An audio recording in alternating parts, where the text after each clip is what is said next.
Assalamualaikum warahmatullahi wabarakatuh.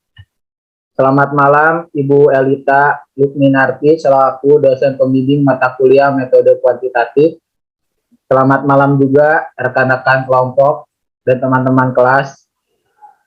Kami dari kelompok 5 akan mempresentasikan judul analisis kami yaitu pengaruh metode pembelajaran daring pada mahasiswa di masa pandemi COVID-19. Sebelum kami memulai, kami akan memperkenalkan diri terlebih dahulu.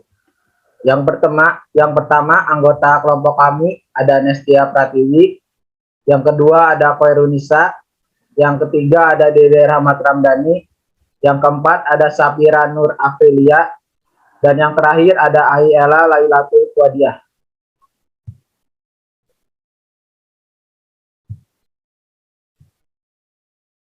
Baik, selanjutnya saya akan menjelaskan tentang latar belakang. Latar belakang pada 31 Desember 2019, rumah sakit melaporkan sekelompok kasus dengan pneumonia yang tidak diketahui menyebabkan di Wuhan, Hubei, Cina. Hal tersebut menyebabkan Cina menjadi pusat perhatian besar secara nasional dan seluruh dunia.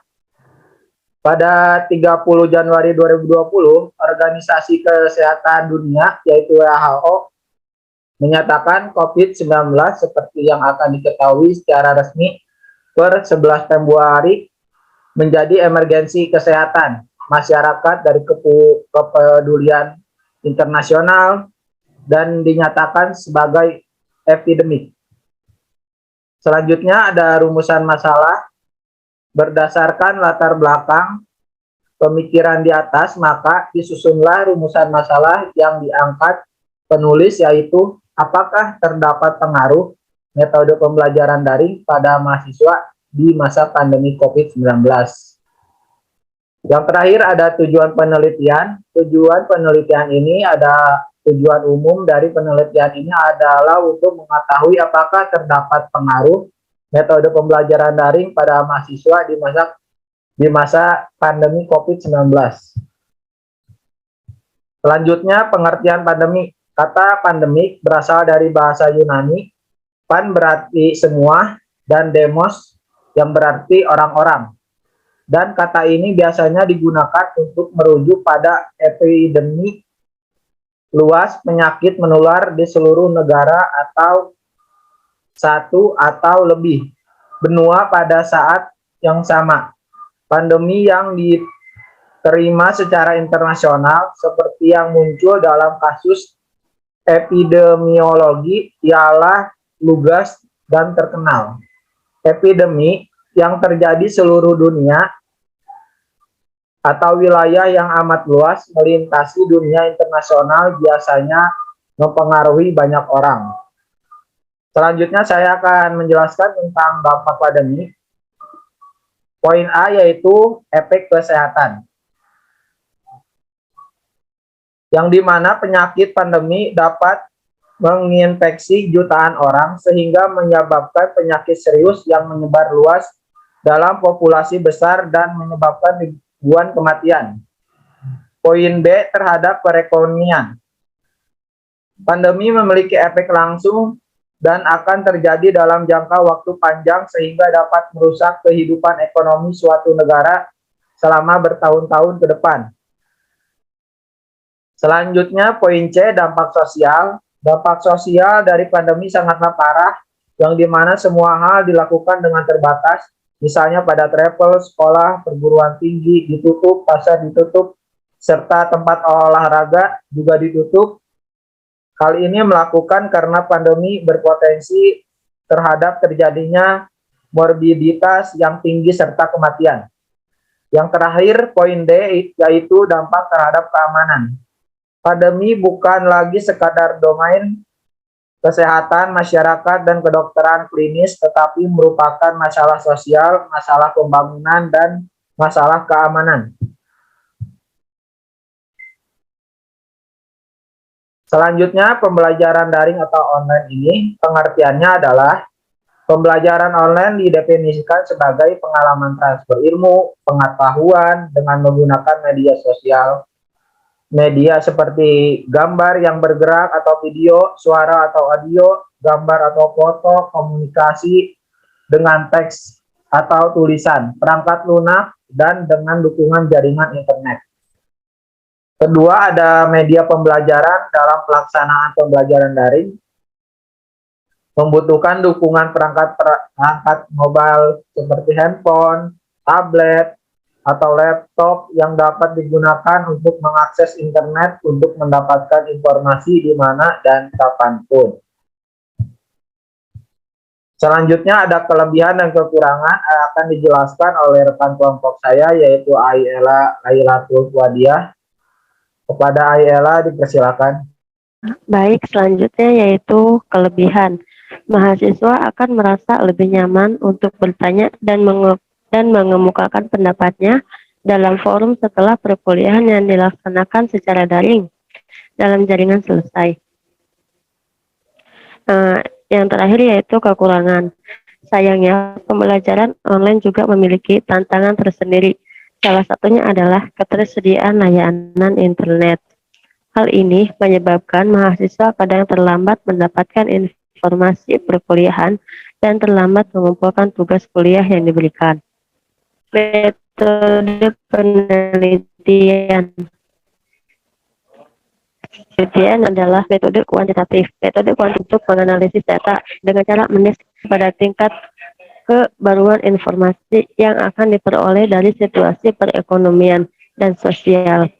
Dan sosial ini dimaksudkan untuk membatasi studi kuantitatif sekaligus membatasi penelitian guna memilih mana data yang relevan dan mana data yang tidak relevan. Selanjutnya, cara pengumpulan data menggunakan teknik penelitian menggunakan teknik. Yang pertama yaitu observasi. Penggunaan teknik ini yaitu untuk mengetahui pengaruh metode pembelajaran daring pada mahasiswa. Hasil pengamatan yang diperoleh dijadikan pelengkap data yang diperoleh dari angket atau kuesioner. Selanjutnya yaitu angket atau kuesioner. Teknik ini dilakukan dengan menggunakan penyebaran angket yang berisi pernyataan-pernyataan tertulis yang akan diberikan kepada responden terpilih untuk memberikan respon terhadap pernyataan yang diajukan mengenai pengaruh metode pembelajaran daring pada mahasiswa. Untuk penyaring terhadap data tersebut, maka disediakan 4 alternatif jawaban dengan masing-masing skor sebagai berikut. Yang pertama yaitu sangat setuju, biasa disingkat dengan SS yang memiliki skor 4. Kemudian setuju disingkat dengan S yang memiliki skor 3. Selanjutnya tidak setuju yang disingkat sebagai TS memiliki skor 2. Dan yang terakhir sangat tidak setuju yang disingkat dengan STS yang memiliki skor 1. Selanjutnya akan saya bacakan hasil penelitian dan pembahasan. Gambaran umum populasi dan sampel pengumpulan data dilakukan dari tanggal 30 Maret sampai tanggal 14 April 2022 pada mahasiswa. Jumlah responden sebagai sampel penelitian adalah 32 dengan menggunakan random sampling, dan setelah dilakukan pemilihan sampel dengan menggunakan kriteria inklusi dan kriteria eksklusi, maka tetap didapatkan sampel sebanyak 32 orang. Pengambilan data dengan menggunakan alat ukur berbentuk kuesioner yang dibagikan secara online pada mahasiswa, seperti tabel 4.1 distribusi jenis kelamin mahasiswa. Hasil penelitian diperoleh dengan menggunakan 2 kuesioner. Kuesioner pertama terdiri dari 5 poin yang berisi pertanyaan terkait pembelajaran online. Kuesioner kedua, kuesioner dibagikan kepada setiap responden dan kemudian diisi secara langsung oleh responden. Pengolahan data dengan menggunakan program SPSS 25.00 for Windows. Selanjutnya, analisis deskriptif. Yang pertama ada penilaian responden terhadap kendala pada pembelajaran daring seperti tabel di bawah ini. Yang kedua ada penelitian responden terhadap kelebihan pada pembelajaran daring seperti tabel di bawah ini. Selanjutnya hasil analisis responden tabel 4.3.1 distribusi responden berdasarkan penilaian mahasiswa mengenai metode pembelajaran daring selama pandemi COVID-19.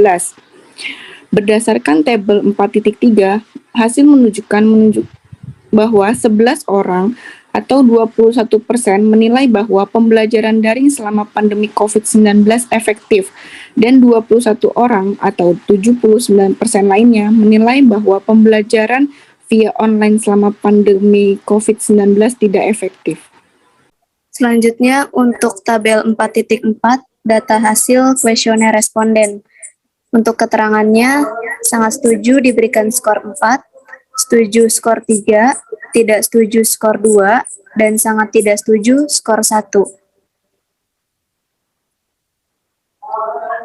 Selanjutnya, uji validitas. Uji validitas digunakan untuk mengetahui kevalidan dan kesesuaian kuesioner yang digunakan oleh peneliti dalam mengukur serta memperoleh data penelitian yang didapat dari para responden.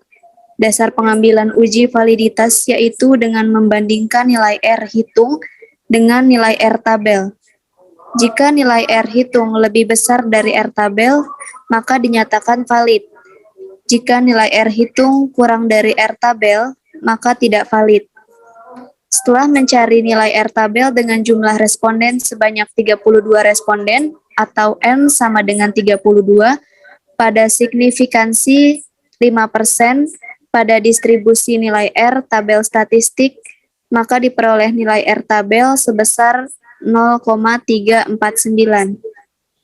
Berikut tabel hasil dari uji validitas. Berdasarkan hasil pengolahan data pada tabel di atas, item pertanyaan pada setiap variabel semuanya valid, sebab nilai R hitung lebih besar dari nilai R tabel atau nilai R hitung lebih besar dari R tabel. Selanjutnya, uji reabilitas.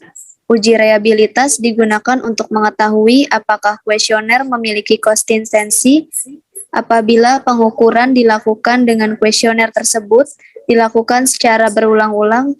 Dasar pengambilan uji reabilitas Cronbach Alpha menurut Wiratna Sujarweni tahun 2014, kuesioner dinyatakan reliable jika nilai Cronbach Alpha lebih dari 0,6.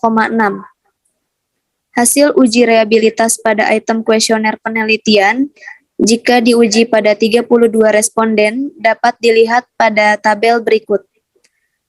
Berdasarkan hasil pengolahan data di atas, maka diketahui bahwa semua nilai koefisien alfa Cronbach atau lebih besar dari 0,6 berarti kuesioner yang disebarkan terhadap konsumen adalah sah. Artinya pertanyaan-pertanyaan pada kuesioner mampu mengungkapkan apa yang diukur oleh kuesioner tersebut. Dan handal karena jawaban tiap responden dianggap konsisten atau stabil dari waktu ke waktu. Selanjutnya di sini saya akan menjelaskan uji T. Uji T bertujuan untuk mengetahui ada atau tidaknya pengaruh parsial sendiri yang diberikan variabel bebas X1 terhadap variabel terkait X2. Dasar pengambilan keputusan dari uji T adalah yang pertama, jika nilai signifikan lebih kecil dari 0,05 atau nilai T hitung lebih besar dari T tabel, maka terdapat pengaruh variabel X1 terhadap variabel X2. Yang kedua, jika nilai signifikan lebih besar dari 0,05 atau nilai T hitung lebih kecil dari T tabel, maka tidak terdapat pengaruh variabel X1 terhadap variabel X2. Untuk rumusnya, T tabel sama dengan T dalam kurung A dibagi 2, N dikurang K dikurang 1. T 0,05 dibagi 2, 32 dikurang 2 dikurang 1. Hasilnya 0,025 dan 30. Untuk hasil T-tabelnya 0,042. Selanjutnya ada tabel koefisien yang diketahui nilai sig untuk pengaruh X2 terhadap X1 sebesar 0,000 lebih kecil dari 0,05 dan nilai T hitung 7,775 lebih besar T-tabel 2,045 sehingga dapat disimpulkan H1 diterima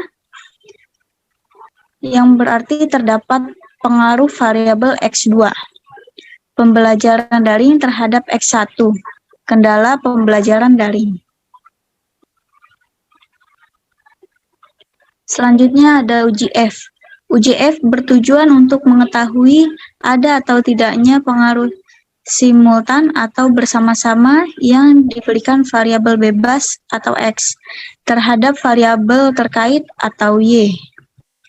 Dasar pengambilan keputusan uji F adalah yang pertama, jika nilai signifikan lebih kecil dari 0,05 atau nilai F hitung lebih besar dari F tabel, maka terdapat pengaruh variabel X secara simultan terhadap variabel Y. Yang kedua, jika nilai signifikan lebih besar 0,05 atau nilai F hitung lebih kecil dari F tabel, maka tidak terdapat pengaruh X secara simultan terhadap variabel Y. Untuk mencari F tabel, rumusnya F dalam kurung K, N dikurang K. Untuk K-nya 2, N-nya 32 dikurang 2. Hasilnya 2 dan 30. Untuk hasil F tabelnya 3,32. Untuk hasil uji F di sini bisa dilihat ada pada tabel. Berdasarkan output di atas, diketahui nilai signifikansi untuk pengaruh X1 secara simultan terhadap X2 sebesar 0,000 lebih kecil dari 0,05 dan nilai F hitung 10,435. F tabelnya 3,32. Sehingga dapat disimpulkan bahwa H2 diterima yang berarti terdapat pengaruh X1 kendala pembelajaran daring secara simultan terhadap X2 kelebihan pembelajaran daring.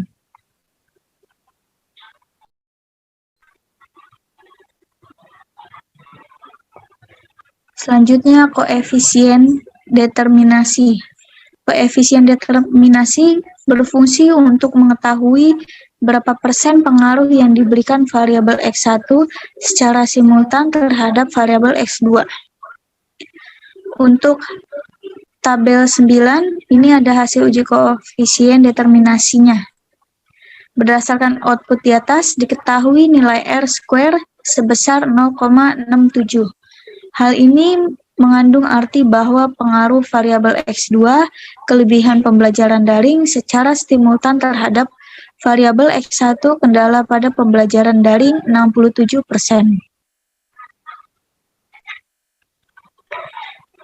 Selanjutnya kesimpulannya berdasarkan penelitian dengan judul Pengaruh Metode Pembelajaran Daring pada Mahasiswa di Masa Pandemi COVID-19 menunjukkan hasil bahwa metode pembelajaran daring tidak efektif dengan nilai 79%. Faktor yang dapat mempengaruhi pembelajaran daring salah satunya adalah terhambatnya jaringan internet sehingga mahasiswa telat mendapatkan informasi dari dosen. Baik, sekian presentasi dari kelompok 5. Kurang lebihnya mohon maaf. Assalamualaikum warahmatullahi wabarakatuh. Di sini saya akan menjelaskan uji validitas dan reliabilitas menggunakan SPSS. Sebelum itu kita siapkan data-datanya. Ada data kuesioner yang telah dimasukkan ke dalam Excel dan aplikasi SPSS-nya. Yang pertama, uji validitas. Uji validitas berguna untuk mengetahui kevalidan atau kesesuaian kuesioner yang digunakan oleh peneliti dalam mengukur dan memperoleh data penelitian dari para responden.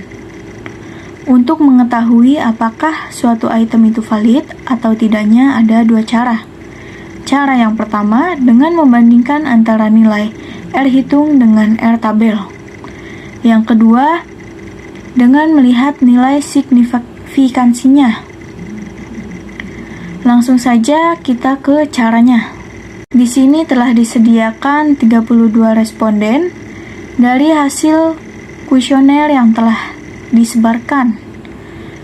Kemudian, kopikan isi nilai tabulasinya, termasuk nilai totalnya. Kemudian kita masukkan ke dalam SPSS dan paste. Kemudian ke variabel view.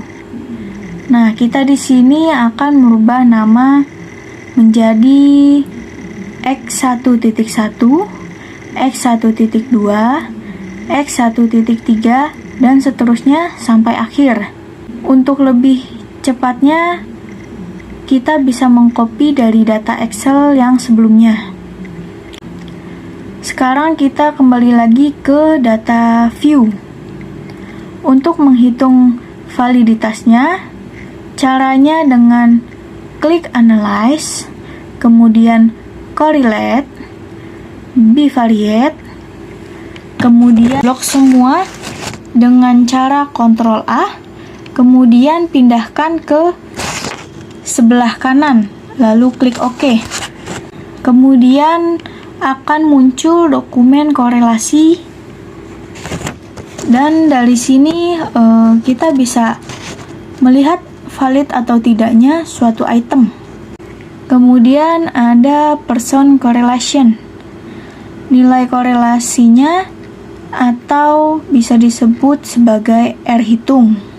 Kemudian nilai signifikansinya, dan N adalah jumlah respondennya. Untuk melihat suatu item valid atau tidak, cara yang pertama dengan membandingkan R hitung dengan R tabel. Dapat kita ketahui bahwa nilai respondennya tadi adalah 32. Sekarang kita cari R tabel untuk 32 orang. Kita lihat kembali R tabel. Di sini sebelumnya sudah disiapkan data R tabel dari distribusi nilai R tabel statistik. Kita cari nilai di 32. Nah, adalah nilainya 0,349. Dari sini kita menggunakan yang 5%. Kemudian kita kembali ke SPSS. Tadi jika nilai R hitung lebih dari R tabel, maka valid.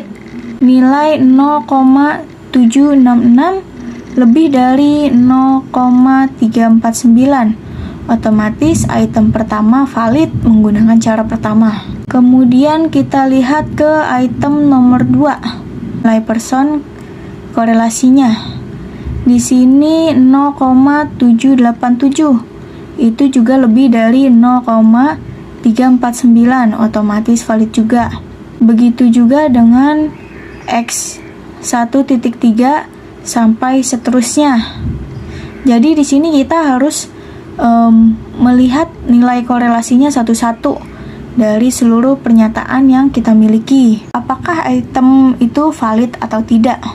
Cara kedua yaitu apakah item itu valid atau tidak dengan melihat nilai signifikansinya. Jika signifikansinya kurang dari 0,05 maka valid.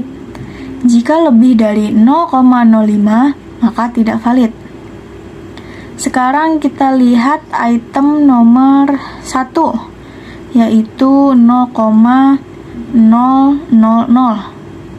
Ini kurang dari 0,05, otomatis valid. Begitu juga nomor 2 dan seterusnya. Itu dia cara kedua melihat valid atau tidaknya suatu item dengan melihat nilai signifikansinya. Sekarang kita uji reliabilitasnya. Uji reliabilitas bertujuan untuk melihat apakah kuesioner memiliki konsistensi jika pengukurannya dilakukan dengan kuesioner tersebut dilakukan secara berulang-ulang. Dasar pengambilan keputusan uji reliabilitas Cronbach Alpha menurut Wiratna Sujarweni tahun 2014, kuesioner dikatakan reliable jika nilai Cronbach Alpha-nya lebih dari 0,6. Kita gunakan data yang sudah kita masukkan. Klik Analyze, Scale, kemudian Reliability Analysis. Bisa kita lihat total item sama seperti uji validitas. Semua itemnya ada. Lalu kita blok kecuali totalnya. Lalu pindahkan ke sebelah kanan. Kemudian kita klik statistik yang di atas sebelah kanan. Kemudian checklist item scale delete. Continue. Lalu oke. Akan muncul hasil uji peneliti menggunakan SPSS.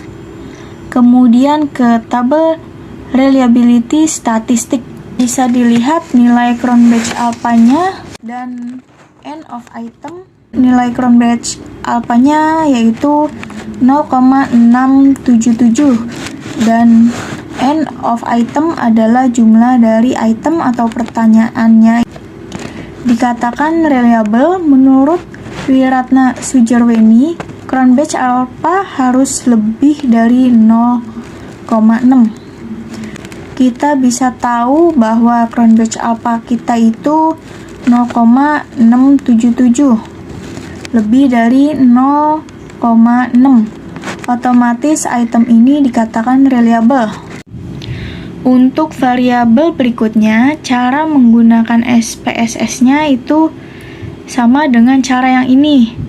Jadi, begitulah cara menghitung validitas dan reliabilitas menggunakan SPSS. Selanjutnya, uji T dan uji F antara kendala dan kelebihan. Jumlah sampel yang ada 32. Uji T bertujuan untuk mengetahui ada atau tidaknya pengaruh parsial sendiri yang diberikan variabel bebas atau X1 terhadap variabel terkait X2. Dasar pengambilan keputusan dari uji T adalah jika nilai signifikansi kurang dari 0,05 atau nilai T hitung lebih besar dari T tabel, maka terdapat pengaruh variabel X1 terhadap variabel X2. Jika nilai signifikansi lebih dari 0,05 atau nilai T hitung lebih kecil dari T tabel, maka tidak terdapat pengaruh variabel X1 terhadap variabel X2.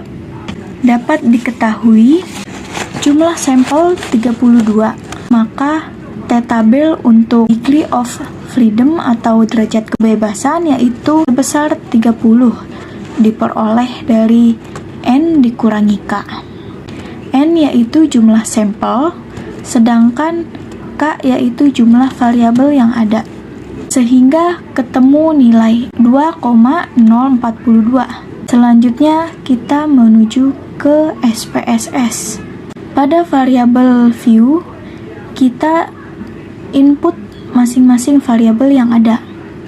X1 beri label dengan kendala, X2 beri label dengan kelebihan, dengan measure-nya scale.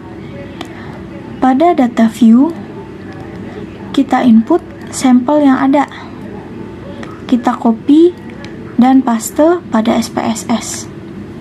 Selanjutnya, kita klik Analyze, Regression, kemudian Linear. Kita input masing-masing variabel pada kendala kolom dependent dan kelebihan di kolom independent. Pada statistik di atas kita checklist model fit, R-square change, deskriptif, dan estimate. Lalu klik continue.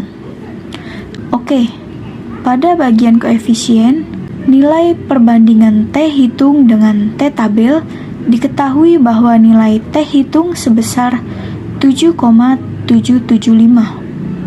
Apabila dibandingkan dengan T tabel sebesar 2,042, maka T hitung sebesar 7,775 lebih besar dari T tabel.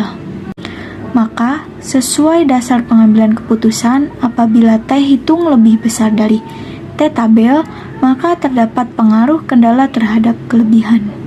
Kemudian kita lihat besar sumbangan efektif atau SE antara kendala dengan kelebihan.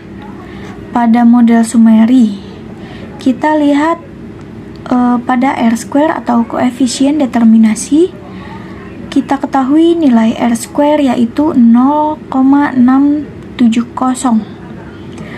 Apabila dikonversikan menjadi persen, yaitu 67%, yang berarti nilai atau besar sumbangan efektif antara kendala memberikan sumbangan efektif sebesar 67% terhadap kelebihan, sedangkan sisanya 33% lainnya disumbangkan oleh variabel lain selain kendala di luar penelitian.